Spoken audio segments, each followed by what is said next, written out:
A key for this game was provided to me by the developer, and there is a full written review that you can find in the link in the description below. Thanks.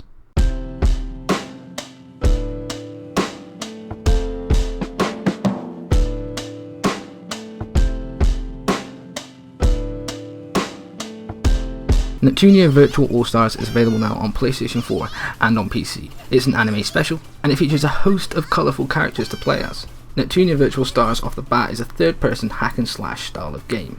It's an adventure game, and it offers a bunch of playable characters that sees you sort of trawling around a virtual world in order to, so say, save humanity. Fundamentally, the game plays as you would expect, with enemies to kill around every corner, and there are so many enemies here. The variety and the difficulty is solid, along with well-crafted characters that each offer their own flavour of combat. As to not spoil the story or the plot, I won't mention too much here. All that you need to know is that it's kind of average for these types of games. It's nothing too different, nothing new, and well, nothing special.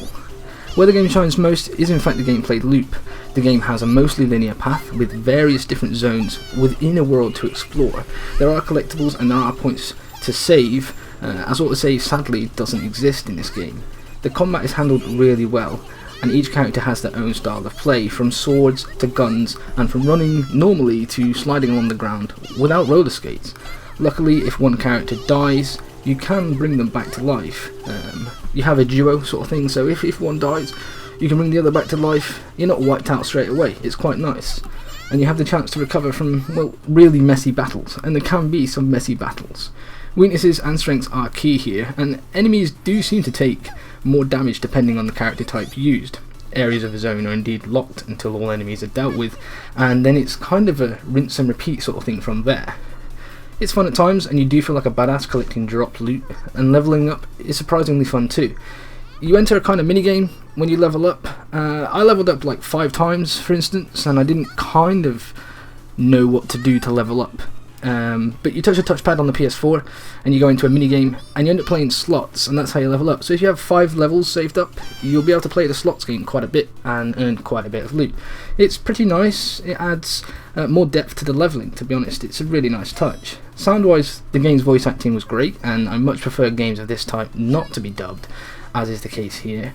And I also thought the soundtrack was really well done. It went hand in hand with the colourful neon style aesthetic. Visually, the game is highly polished on PlayStation 4, and the zones look superb with their neon flare and animated LCDs. The loading screens even play videos, which is pretty damn cool. I also encountered no bugs or frame rate issues, and everything I found with this game ran really smoothly. The loading screens were slightly lengthy at times though. Sadly, that's all the good stuff out of the way. As is typical for some of these games, there are walls and walls and walls of text that you have to plough through. And you can skip these with the square button. It will auto skip to a certain point and then you'll have to press it again, but mostly you're kind of stuck in these walls of texts, and it does get slightly infuriating. The characters outside of the ones you play as are pretty generic and mundane.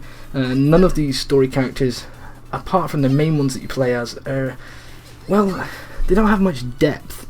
They're not very fun, they're kind of annoying, as is typical for these types of games. So the lack of intuitive controls is frustrating as well. There aren't any. There's readable tutorials as you go throughout the first 2 levels specifically. There's a bunch of them. You can either read them or you can skip them. I chose to skip them, but yeah, I recommend not to skip them because you end up slightly confused. Saves are also kind of, what's the word I'm looking for here? They're very elusive. There are save points throughout the map. You get an autosave as such at a meaningful point in the story. Otherwise, you have to kind of search through various zones in order to find a save point. Now, there is a hub you can get to if you travel to a gate and fast travel through, and in that hub there's a save point, but it just means having to travel, and it means taking you out of the action for a little bit too long just to go and save. It's kind of a pain. An autosave feature that autosaved as you went along would have been much more appreciated rather than just at key points. So yeah, I skipped a bunch of that, and it was problematic at points. So the combat, well, it felt great. It was slightly skewed towards firing at everything. I played as the character with guns. She bore arms and she was a badass, and I tend to play as her the most. She was quick and she could just shoot projectiles fast and evade enemies by sliding along the ground. It seemed to me that if you played as her, you didn't die as often because you could evade much more easily. If you played as a girl with the sword, for example, you couldn't evade very quickly, and some of the enemies are super quick in this game, so you would just end up dying, and it was kind of frustrating. The UI was eye-catching, but it also felt overly complex, and this complexity carried over to the menus too, which was also disappointing. The zones, while being linear and large, were eerily similar throughout the game's lengthy campaign, and yeah, that was also disappointing.